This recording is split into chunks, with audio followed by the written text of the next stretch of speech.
台南市政府最近伫真济中卫区内底呢，是以国际友好，也是讲遮梅仔市来做车路号名的原则。真济人是感觉讲这话音无啥好听，嘛有人认为讲是真欠缺这在地性，无法度理解这当中的意义。针对这个问题，市政府是解释讲，这就是为着要展现咱台南是一个国际友善的城市。 台南南区中卫区内围起道路，未来的号名叫做清心路，也就是用台南市的遮梅市、日本清心市做名字。虽然名牌还未正式挂起哩，不过已经引起地方民众的讨论。登录吼，一个谐音啦吼，我讲吼，你要就本地的这个风俗为准。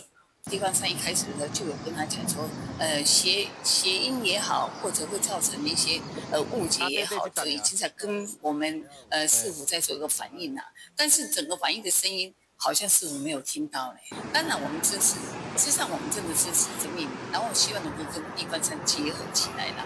南区除了清心路以外，也有丰正路。 当地里长认为推广外交真好，不过宣传无够，民众唔知影甲在地关联性。外规人区也有西区、文立街、富良野街等外国路名。亲身，我感觉足歹听，谐音足歹听，我感觉风情，事实也无啥谐音啦。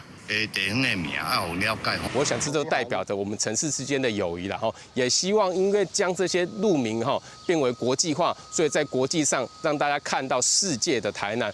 台南市民政局强调，新开的路用有机都市做号名，主要显示台南市国际友善的都市，也希望能提高国际连见度。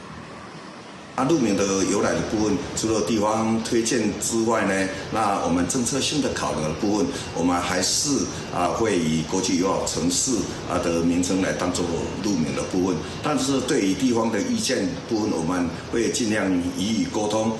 新路名选在中卫区内底，也因为大部分无民众设置一者减少无方便。地方上声音，市府的细心来听，做以后道路号名参考。记者综合报道。